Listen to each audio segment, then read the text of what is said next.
You're ready, your mic's open, go ahead. Okay. Good afternoon and welcome again to the CERIAS Security Seminar.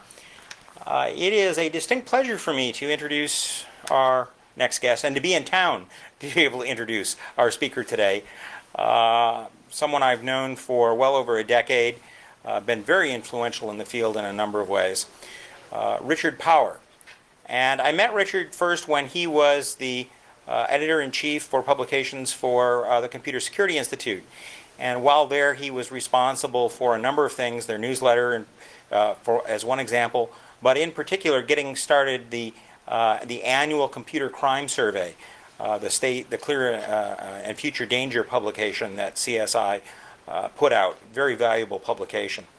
After that, he went on to become the director for Global Security Intelligence for Deloitte, and is currently an independent consultant who writes and speaks and advises on issues of security in the big picture, more than simply the technology. I think you'll find his views very interesting, so please join me in welcoming Richard Power.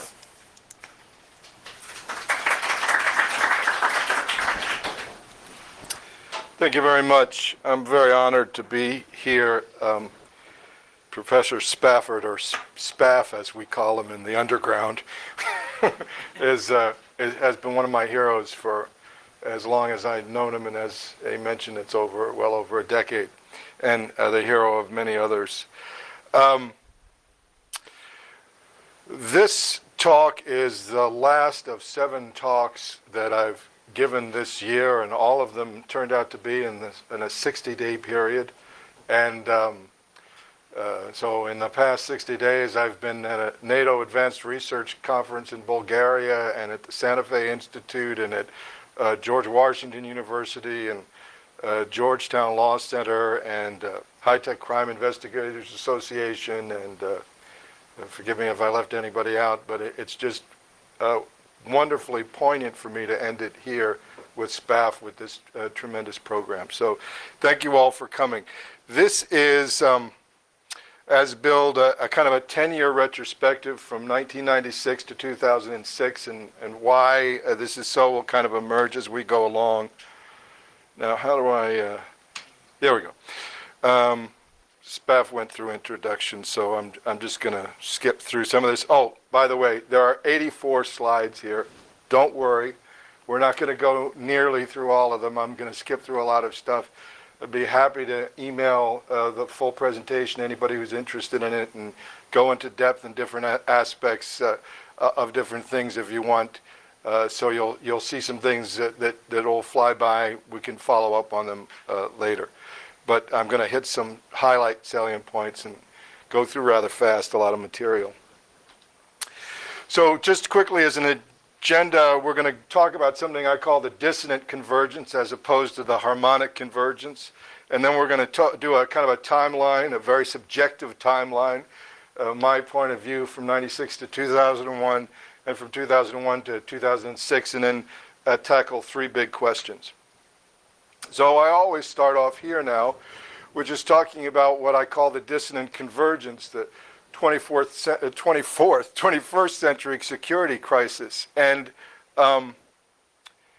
talking about risk and talking about security, especially now after the last few years, credibility to me seems to be almost the biggest issue. Credibility and authenticity, and making things relevant to people's personal lives in real ways. And so I talk about the fact that, well, let's just go down the list. Global warming, nuclear weapons proliferation, pandemics, failed states, natural disasters, terrorism, sustainability issues like overpopulation, organized crime, trafficking, and right down at the bottom, this is, again, my subjective risk matrix, cybercrime.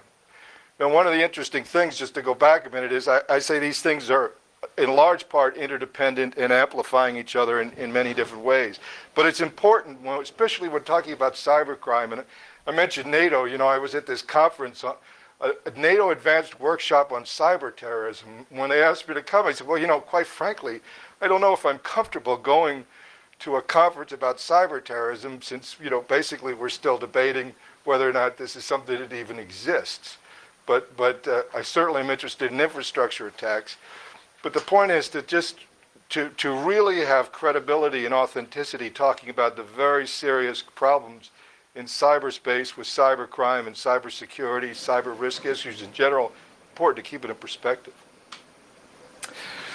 So this timeline begins in 1996 with the Nunn hearings, and I want to take you back to that, the Nunn hearings just as a demarcation point, because Senator Nunn, the senior senator from Georgia, was very powerful. I think at that time the Senate was actually in Republican hands. But he was so influential that he could actually have meetings, and Republican senators would actually show up. And in those days, the national security policy was bipartisan, truly bipartisan. And there was a realization on Capitol Hill that cybersecurity was going to be one of the major national security issues of the 21st century in many different ways. And they acknowledged in ways that we didn't even really fully understand yet. And so there was this impetus, there were these hearings, some wonderful people talked at them, some of them are listed there. Somehow I sneaked into the mix, and a lot of very important testimony, it's all still out there. There was this impetus that something was going to get done and something needed to get done, and some very smart people and very dedicated people were working on it. And during the hearing, this is part of my text, I said, it's human beings that are building systems, deploying systems, breaking into them. So it is human beings that we have to reach in terms of training, awareness, understanding their responsibility, not only to their corporations and to their own job security, but to their country and the world. And so I just want to underline this at the beginning, that this talk is more about the human factor. And it didn't take long at all. Than it is about the technical factor. It's about the, was that? It's about the human factor as more than the technical factor. It's more of an existential talk than an academic talk. It's more of a psychological talk than a technical talk. And it's more journalistic than it is historical or scientific. So the reason I was at the Nunn hearings was to talk about the CSI FBI Computer Crime and Security Survey. And this is something we started with the FBI in 1995. They came to me and they asked a series of questions, and I said, well, these are wonderful questions. The problem is we have the same questions you do, so we try to articulate them and go out to the community in a collaboration and ask the questions and see if we could find things out. Our aim was really more to raise awareness and to encourage research, and to really, we saw ourselves as asking questions more than answering them. And it was my hope that after a few years of this, more serious, more scientific studies would get underway, and we get to the bottom of some of these disturbing issues. Again, I said the methodology was non-scientific, but we did identify trends.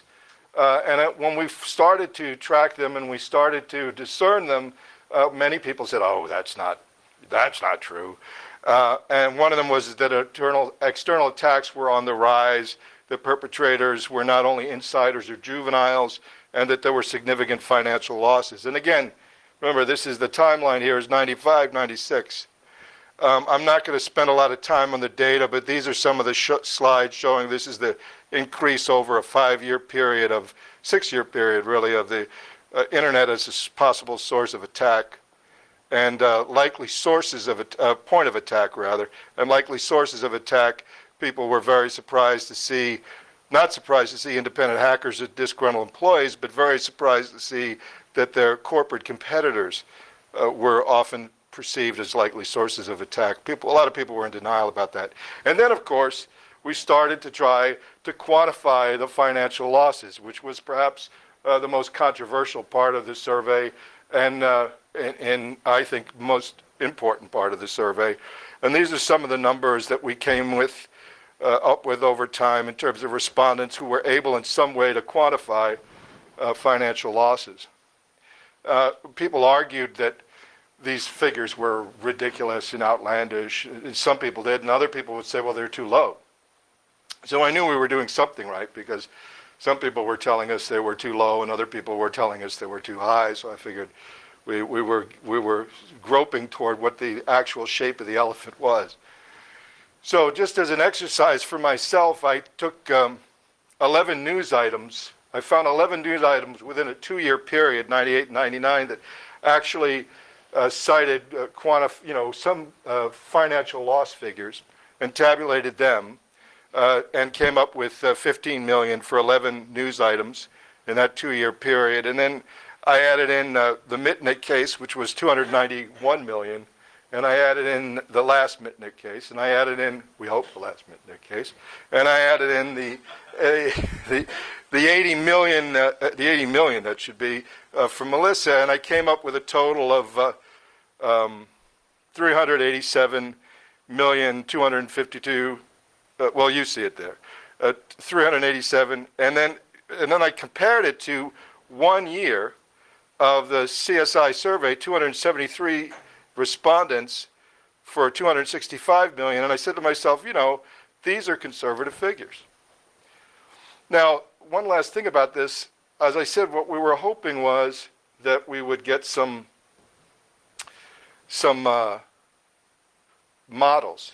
I can't believe I'm standing here, can I? Well, I sort of can, but I wish it wasn't so plausible to accept that I'm standing here 10 years later with no models. No real models, whether they're from the academic world or the corporate world, or even the world of law enforcement investigation, that we can give people and put in their hands and say, here's how to quantify your financial losses.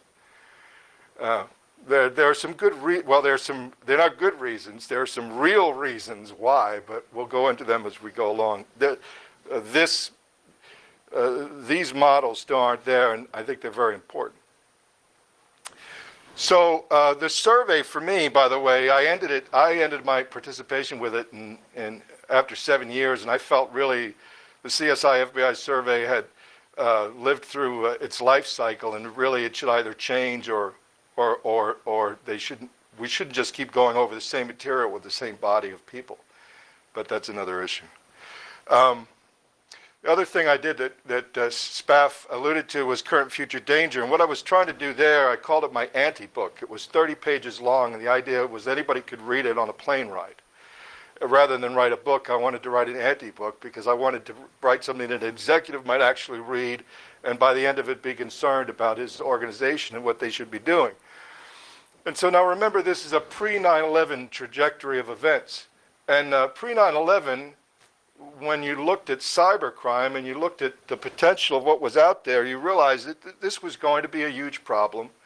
And the longer I looked at it, the more I realized that you couldn't think about cybercrime, you couldn't think about cyberspace without thinking about the world economy, the global economy. You couldn't think about the World Wide Web without thinking about the global economy, and they kind of the two circles, if you can imagine two circles, when they merge, it's really just one circle. And so I started to understand that there were geopolitical and macroeconomic issues, and these are some of the big economic events that led up to the millennium. And then, of course, on the cyber side, there's this extraordinary fact. I mean, radio took 50 years to reach 50 million people. TV, took 15 years, and the World Wide Web did it in 5 years. So something profound was going on. And then I said, well, there's 4 major issues. And at this time, I remember this is 1998, 99, 97. People are talking about viruses. Is it safe to use my credit card over the internet? What if I lose all my data? But really, the big issues were then, again, heading toward the millennium: economic espionage, electronic commerce crime, what I call infrastructure attacks, but is often referred to as information warfare or cyber terrorism, and what I was calling at the time personal cyber insecurity, which identity theft is an excellent example of. How many people have seen this picture or some version of this picture? I know Professor Spafford has. This is some of Bill Cheswick's mapping technology. This is a very large telephone company. We'll just say that. It's a very large telephone company in the United States. And the red veins, the purple veins are the networks they knew about, and the red veins are the networks they didn't know about. So, you know, one picture in many cases is worth 1,000 words.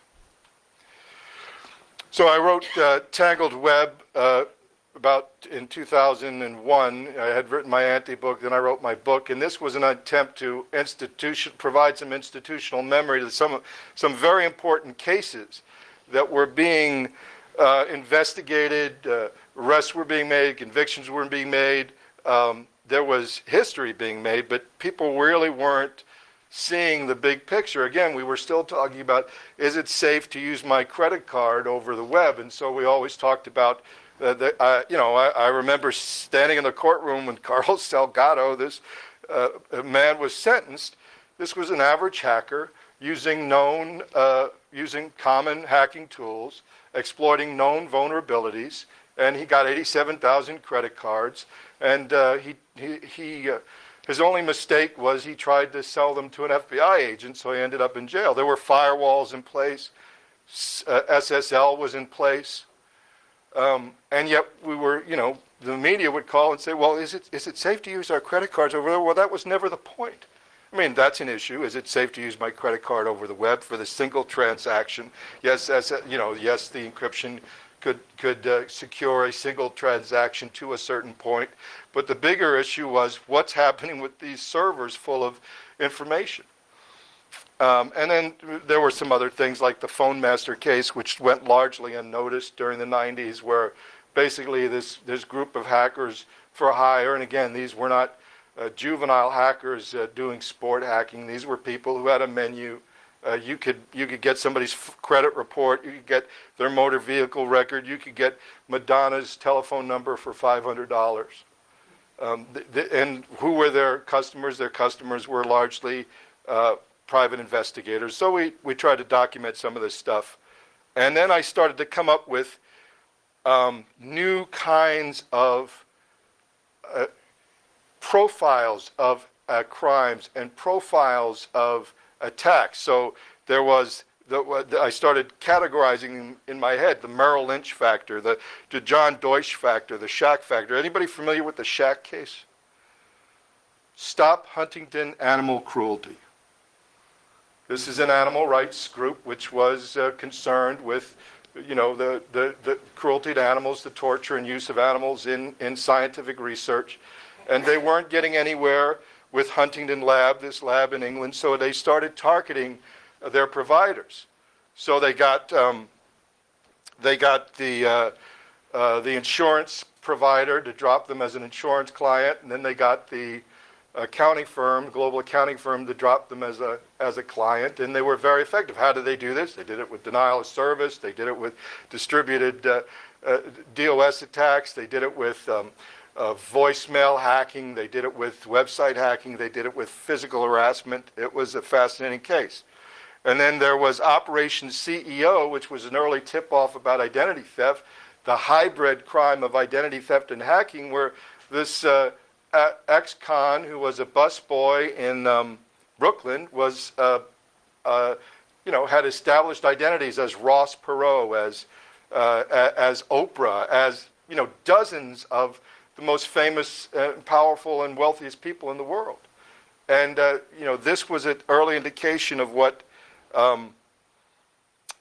identity theft was going to be like. In the Hansen case, so I called it the Hansen factor. This was where not only was an FBI agent betraying his country, but he was betraying his country, the ultimate insider. An FBI agent betraying his country, but he was betraying his country.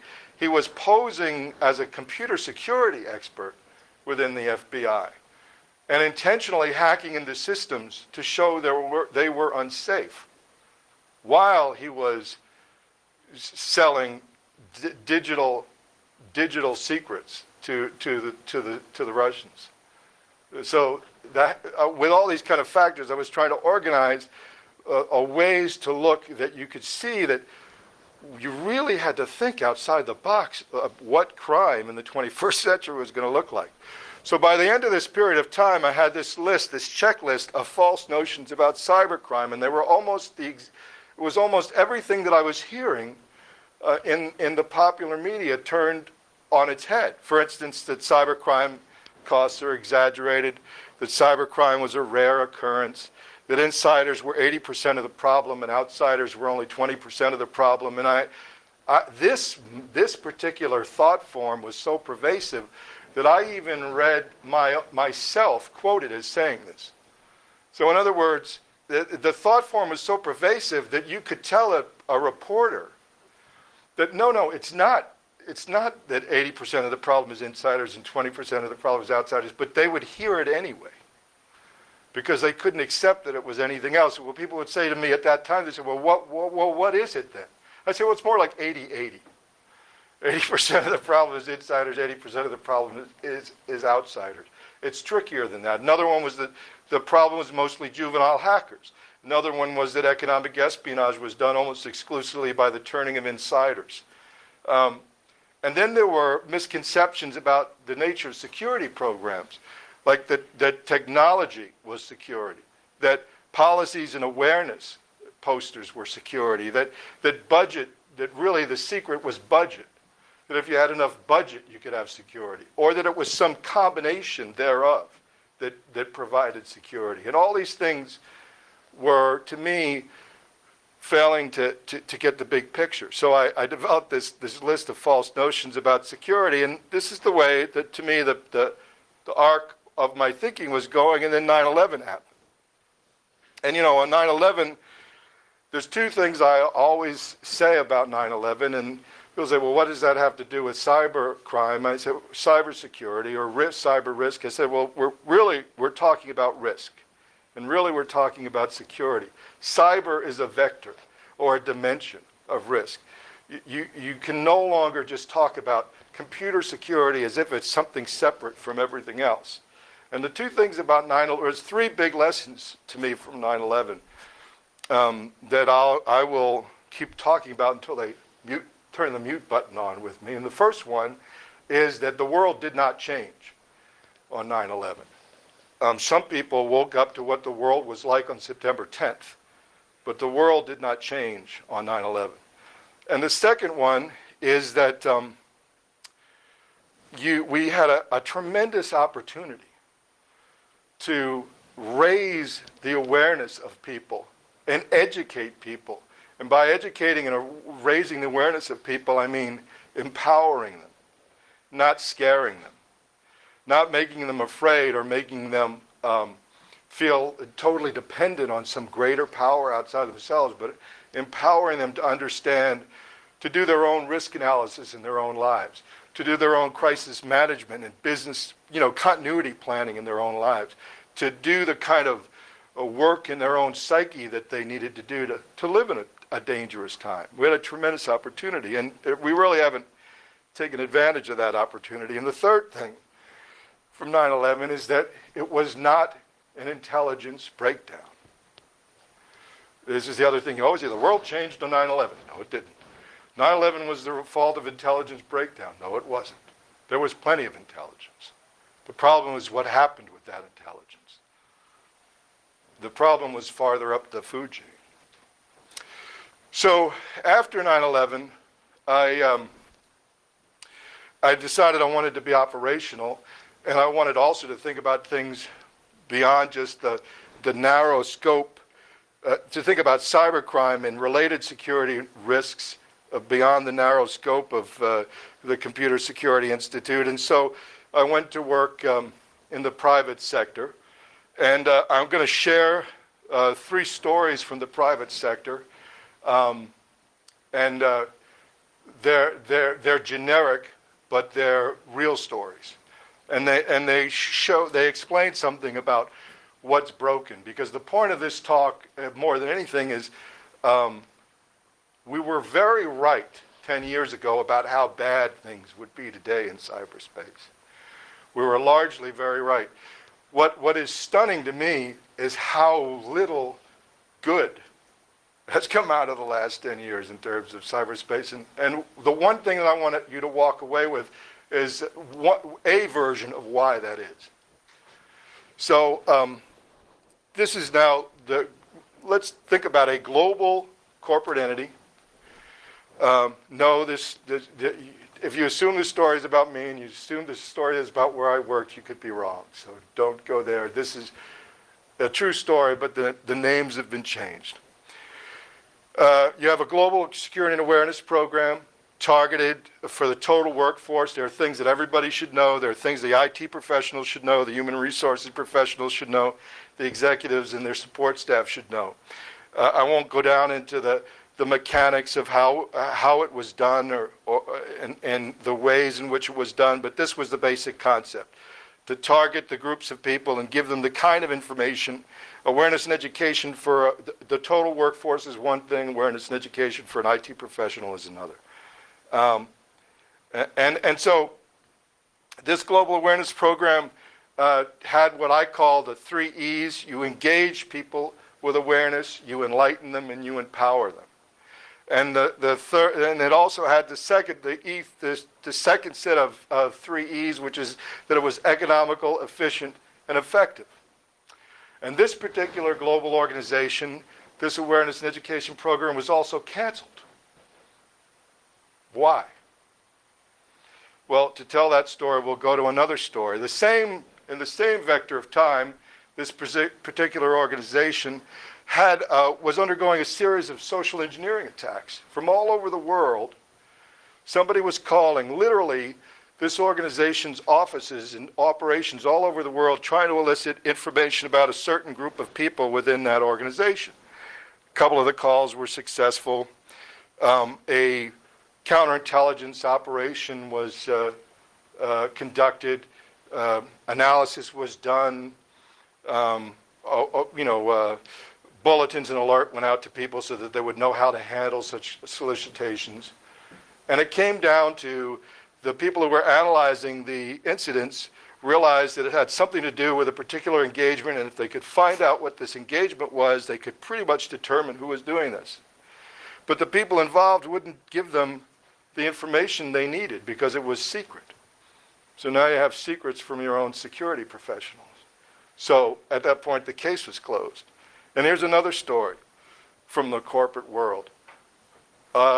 Intrusion detection system on the eve of deployment would have cost $500,000. The rollout was delayed for a year. In the same year, they had a gala event for their executive team, and the party was $1.5 million. So, interesting priorities. So what does it tell you about the corporate world? You know, there isn't a CEO in the world who will tell you that security isn't, the security of our people and our reputation and our customers' data is the most important thing. There isn't a CEO or CIO in the world who will tell you that's not his number 1, number 2, or number 3 priority. And there isn't one in the world who will tell his security team that they don't have a mandate. Of course you have. You have my mandate to get this done. We want you to change corporate culture.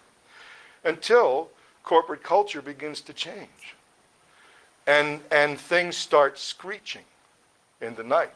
And they realize that they have to make choices that they didn't realize that they would have to make. And then things get very interesting. And 9 times out of 10, maybe that's an exaggeration, but in many cases, the choices aren't about money. It's not about how much it costs or the changing the way people do business. In many cases, it literally is corporate culture or how things are perceived. This particular entity, Entity X, they decided that they were better off not knowing. they decided their liability was better, their posture was better the less they knew about the situation they were in. So they decided that if they knew, they'd have to do something. And then they could be, their risk would be greater. They would risk greater liability because they would take on the knowledge, and there they would be. They also decided that their personnel, they didn't want their personnel to know all that much about security. Because if your personnel knows, then your personnel can say, well, wait, this isn't, you're empowering people. And, the one side of that is, well, you're giving people ideas. They can be conducting identity theft. Blah, blah, blah. Yeah, that's one side of it. But another side of it is you're giving people ideas, and they say, hey, this isn't right. This has got to change. More trouble. More disturbance in the corporate culture. And the third thing is they didn't want to entrust secrets to people without vested interest. So these are some of the real issues that no one ever talks about that comes up on the security side, on the corporate side of some of these security issues and why we don't get past a certain point. And in the last year or so, I've been writing and speaking independently, and part of my process has been doing this retrospective on the last 10 years. And so I just want to revisit these false notions. Now it's, a few years later, remember the Salgado example from 1997. He had 80,000 credit cards. Nobody paid attention. Okay, so first quarter 2000, these are some incidences, about 800,000 credit cards times the $125 it would take to cancel the credit card and reissue another one. You can do the math yourself. First quarter 2001, the FBI is warning over 40 companies in 20 states. They've got 14 field offices and 7 Secret Service offices investigating an organized hacker activity that's coming out of Eastern Europe. I remember when Don Parker stood up in Washington in 1994, the Wild West of NetSec, it was called. He was like Jeremiah in the wilderness. And he said, they're coming, from Eastern Europe, all those KGB agents, that are out of work, and all those guys coming back from Afghanistan, and people, oh gosh, what FUD, right? Fear, uncertainty, and doubt. What exaggeration? Well, it was all true. First quarter 2001. First quarter 2002, a guy in Siberia hacks into a bank in Virginia, takes a trophy of 1,500 accounts and threatens to put them online, and he gets a $10,000 extortion. Well, the point of this story is it's a petty amount of money. It's a petty story, but that's the point. Some petty criminal in Siberia successfully, until he was brought in, he extorted money from a bank in Virginia. First quarter 2003, now there's more numbers, there's more digits in the news stories. Now it's 8 million instead of 80,000 credit cards or 800,000 credit cards. Now it's 8 million credit cards. And how did they get here? Now they're breaking into the third-party processing centers. Because why? Because financial institutions have relative to the rest of the world, serious information security systems. So where's the weakest point? Just like in classic military attack. If you can't attack the convoy, attack the people who are attack through the supplies into the convoy, et cetera, et cetera. Then you jump ahead to 2005, 40 million credit cards. The MasterCard case in 2005, and then you had the Choice Point case and the LexisNexis case, showing more this kind of the breakdown, the hybrid between identity theft and hacking, and also the real issue, which when everybody was talking about encryption and debating encryption, we've got to be able to export, this, and no, you can't export that. Meanwhile, the big issue was authentication, and nobody was paying any attention to it. And that's what most of these stories are. Authentication, meaning, how do you know I am who I say I am? So this was 2005. In organized crime in cyberspace, we kind of alluded to it already. This addresses this whole thing of, remember the giant denial of service attack where they were hitting it was like they were going down the NASDAQ exchange and hitting all the icons of the internet revolution. They were eBay, Yahoo, they were hitting everybody. And Mafia Boy, one kid, I think, in Canada was arrested. I always alluded to the fact that, in that case, to me, it was like when a bunch of teenagers break a window and the little kid who's with them gets caught because he has shorter legs. It's the kid with the shorter legs that gets caught. And the juvenile hacker is always in the headlines because they're the ones that get caught.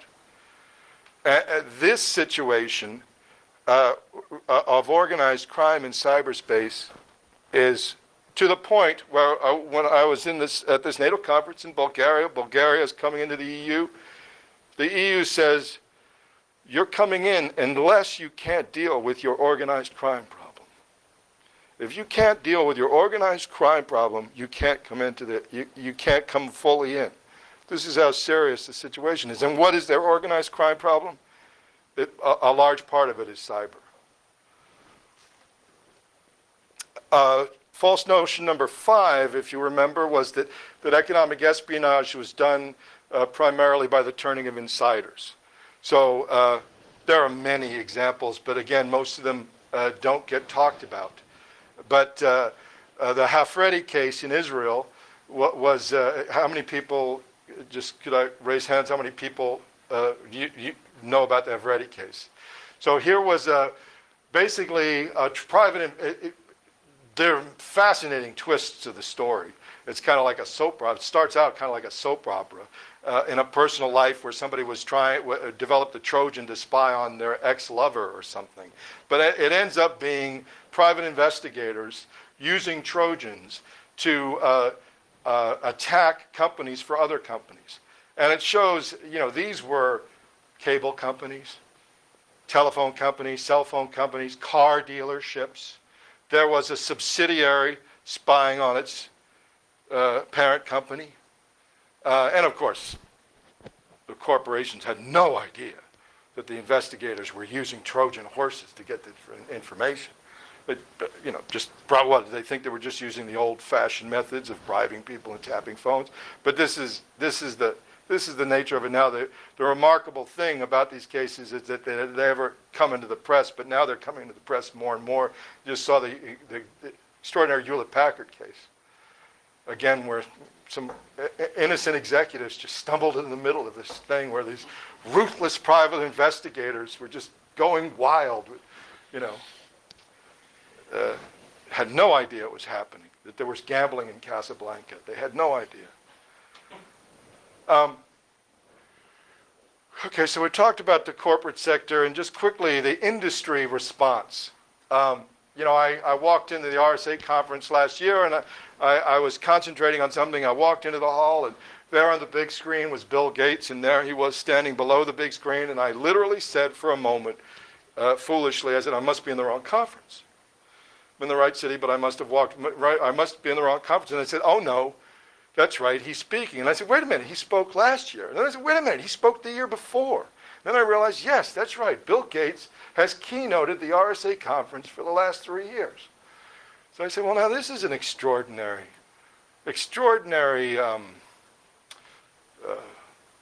symbol for huh? Irony. Yes, thank you. Particularly because the first of these 3 years, Dan Geer was another person I respect tremendously, who was at that time the chief technology officer at Stake. He basically lost his job because he signed on to a paper that said Microsoft software is a national security problem. Well, guess what? It is. And what this is really about is the human factor. That's what I said. You were going to get a talk about the human factor. And this is a place where the human factor enters in. Because in most people's minds, somehow it's acceptable. So I wrote an article. I said, well, what we know, and I asked some of the smartest people I know, what they would, if the RSA had done something really different and said, well, Bill, here's what we'll do. We'll put you and your development team leaders in the front row. Thank you. We'll put you and your development leaders in the front row, and we'll have Dan Gear and the 7 people come up, and they'll tell you what they think. That would be an interesting event. Then there's the government response. Now remember, we started off with a Senate hearing 10 years ago. Okay? After that Senate hearing, within 2 years, there was a Presidential Decision Directive 63. Okay, 2 years, that's pretty fast in Washington. And because there was a sense of urgency and conviction. And then, all of a sudden, it takes 5 years to get to the National Strategy to Secure Cyberspace, which Dick Clark developed and released under his leadership in 2003. It was finally released. It could have been released before then, but it was finally released in 2003. Okay, we're starting to lose momentum here, folks. But then let's look at some of the factors. Well, there was a change in administration that happens every 4 or 8 years, God willing, and then there's the departure of Clark himself, who was a considerable figure in all of this. There was the establishment of the DHS, and the cybersecurity czar position was moved out of the White House, as was FEMA, and you saw how well that worked. And we also had some tax cuts which took away the surplus. And then you have a situation in 2006 where you have one of the major industry associations saying, we've got real problems here. And all of a sudden, we're like a ship becalmed at sea. And these are just some news clippings from that period of time, pointing out also that not only were we not making any progress, there was nobody had been appointed to fill the position. This is 6 months ago. These are actually Diebold machines. And what I'm going to say has nothing to do with politics. It really doesn't. Because it could be a single cyber Ted Kaczynski, like the Unabomber, who could change the results of an election if you rely on software in its present state and the systems that are being used in their present state. And this has been documented many different ways by the GAO, by NYU Law School, by Yale, Princeton. Wonderful people have put a lot of work in this. 6 years ago, we were talking about this, and people thought we had tinfoil hats and we were waiting for the aliens to come. This is real, and so I asked this provocative question. We look for the information warfare attack or the infrastructure attack on the power grid or the air traffic control system or the financial system. I propose, for all you know, it might as well have already happened in one of your most vital infrastructures, which is your electoral process itself. I did some work recently on economic espionage. I'm going to skip through that because basically we talked about it in another aspect. And really what we're saying here is in just the very phrases, industrial espionage. And then we kind of started talking about economic espionage as we woke up to the global economy. But really now I think we should be talking about information age espionage. It's different. So, and I won't have time to do this justice, but I asked 3 big questions of some really people who I respect tremendously, and I'm just going to touch on a couple of their answers. And again, I'll send you all these answers in email, and we can tear them apart. Where are tax and countermeasures today vis-a-vis 10 years ago or even 5 years ago? What are you seeing out there that surprises you? Let's see. I think I'll go with this guy. No, we'll save one. I got another one for him. Keith Rhodes of the GAO. Very few people speak of the cyber realm as being just another arrow in the adversary's quiver. Cyber is just another vector for attack, not something special and discrete unto itself. Second question was, what evolutionary or revolutionary spirals can be expected in attacks for the next 2, 3 to 5 years? Becky Bass, we are way overdue for major infrastructure attacks on SCADA and other device management systems. The attack techniques won't necessarily be unique, though the goal of the attacks may be subtler than the brute force denial of service. Oh yes, indeed.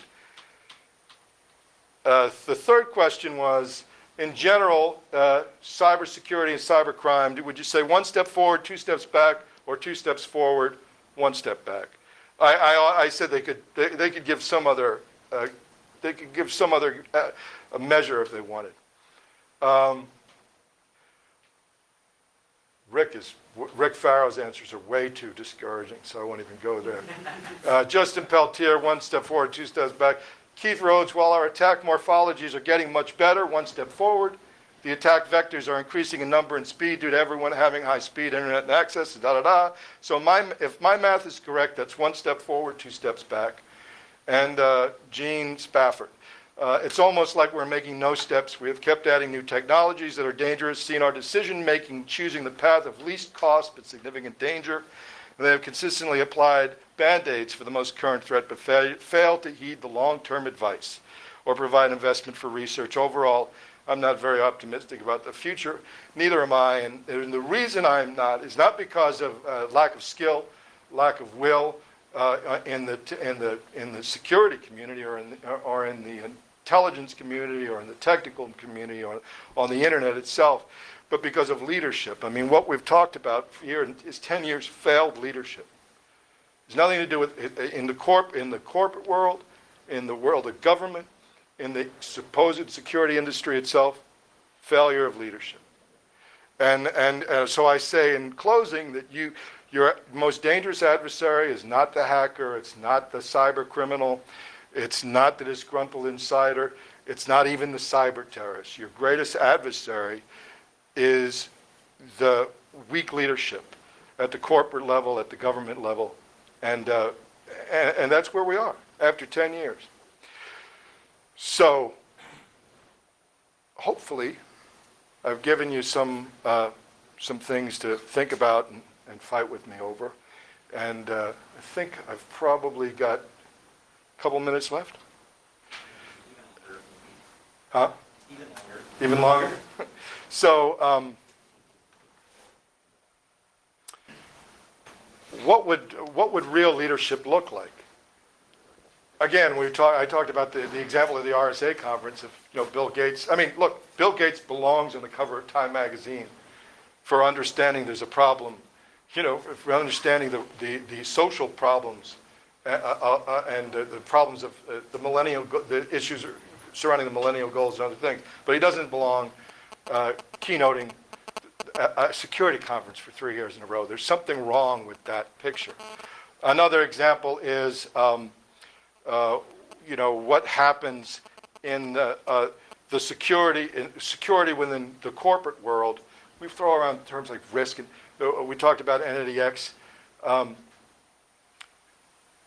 Real leadership in the corporate boardroom is saying to your general counsel, I think you've got to expand your understanding of what liability is. These guys are talking about something that you did not cover, in law school. You have to expand your idea of what liability is, and quite frankly, you have to expand your idea of what risk is beyond legal liability in civil matters. And an example of leadership in the government, whether or not we should have had a Homeland Security Department is one question. Whether or not it was organized properly is another question. But any spectrum of threats in the 21st century that doesn't somehow acknowledge that cybersecurity is one of the fingers on the first hand you use to start counting, not the first one, but it's up there, is a flawed national security policy. And it doesn't matter if that person's sitting in the White House or that person's sitting in DHS or wherever. But that person, for a large part of the person wasn't even sitting there. The position wasn't even filled. And again, it's not a question of ideology or it's about understanding the world that we're living in and how to react to it on a personal level. These are personal choices that people make. And so each area you can go through and you can see where decisions are made by people that will that will change the course of events, even though the technical answers may be there, the organizational answers may be there. If the will isn't there, if the clarity of mind isn't there, it's not going to get done. So that's why I began with the human factor, and I end with the human factor. Now I've gone 1 minute over. So I'll lead with an observation that we have so many people who don't get flu shots, don't wear seatbelts, Right. continue to smoke, Exactly. and other kinds of risky behavior when they should know better. I mean, even among the college population, free or almost free flu shots, and the majority don't get them. The amount of smoking that occurs on a college campus is astonishing, and we know what kind. We got all upset over 3,000 people, a little over 2,000 people in 9/11, and 644,000 a year die in the U.S. from cigarette smoking. Yeah. So there's a fundamental problem of psychology, not only at the top, but all the way down. Yeah. I think that's a great point. Leadership in one's personal life, too. Absolutely. I'm glad you brought that up, because in awareness and education, that's one of the things I'm trying to switch on in people is when we design awareness and education programs for a large organization, I talk about home PC security or child safety online, and they say, well, what are you talking about that for? That has nothing to do with it. I said, don't you, if you can make them understand how it affects them personally, it's the same issues. And once you, and it's like the old thing from the Peace Corps, if you give somebody a fish, they can either eat it or it'll rot before they cook it. Or if you give them a fishing pole, if you can show people how to think about risk and crisis in their own lives, then you change it. That's the big thing. Yeah. Thank you. Sir, we have a question in Bloomington. So you mentioned, or you spoke a little bit about the way that businesses calculate risk in hack attacks, and one of the examples you gave was the $280 million that companies stated that Kevin Mitnick did. Yeah, it was a provocative inclusion, but yes, I did. And $80 million of this $280 million estimate included the money that Sun spent to purchase the Solaris operating system from AT&T, which they then did not. They did not mention this in their IRS filing for the year, or did not disclose this as a loss to their shareholders. So how can we expect companies to provide accurate loss information in regard to hack attacks? What can we do as a profession, or what can we ask our legislators to do to try and get this accurate information out of them, given their tendency to sort of throw large numbers around? Well, that's a great question, and you've brought up there are a lot of fascinating things about that particular figure, that Mitnick case figure. I think the biggest number in that whole loss total was market share, some kind of loss of market share, if I remember properly, which is an interesting thing. How to get them to do it? That's a huge question. The other huge question is how to quantify it. I think we could actually provide tools to quantify things if the funding was there for the research and people were willing to participate in government and industry. That would be there. But how to get them to do it is a tricky thing. I have to point to Sarbanes-Oxley as an example. I don't know how many people have experience with that, but just off the top of my head, I would guess a lot more money has been earned selling, consulting on becoming Sarbanes-Oxley compliant than has been spent evaluating or holding people to the fire for not being Sarbanes-Oxley compliant. You know what I mean? So we live in a world now where I used to say, people don't like to hear this, but the reason you have lights when you come into a room most of the time, and the reason you have a dial tone when you pick up the phone most of the time, is because we have regulation. But I used to say that, because now it doesn't matter if you have regulations or not, sometimes. Because if you have a regulation and you don't have a regulator who's going to enforce the regulation, then you might, the regulation isn't the answer either. So we have some systemic problems. And I don't know how much security professionals can frankly do about it, because generally speaking, if you persist too far, you'll basically soon be an independent consultant somewhere. I know situations in the corporate world where, remember the summer it was Slammer, and there was like 5 of them one summer, a few years ago. 5 worms, 3 or 4 worms at once, within a few weeks of each other. I said, this is fantastic. Don't you? And this particular entity was hit by all of these worms in one way or another throughout the world. You could actually write a paper quantifying what happened. Because you had networks disrupted, you had people who lost data, you had to clean systems out, you had to bring systems out. You could actually put numbers on this. Imagine how useful this would be. Well, do you think that paper do you think that research ever got written? No, because everybody was too busy. But the reality is, you give them that information, you give the boardroom that information, what do they do with this? Do we have to put this on our report this year? Do we have to tell the SEC about this? We have to tell our shareholders about what happens at these are very serious problems. And I don't know, Doctor? No. Well, I mean, the fundamental problem is that to quantify losses that occurred makes them look like they were negligent. Right. And they simply don't want to do that. Right. That's the same reason right now why we're getting pushback on replacing voting machines. Right.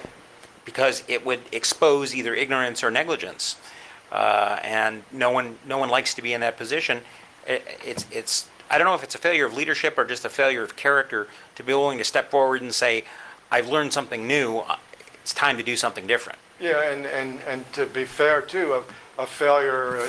I mean, a general cultural issue where such character is not automatically rewarded, or acknowledged as character. So we need to tie this up, and what I'll volunteer is that if you give me a copy of the slides, anybody who wants a copy of them can contact me, and I'll provide them. And let's all thank Mr. Power for his visit.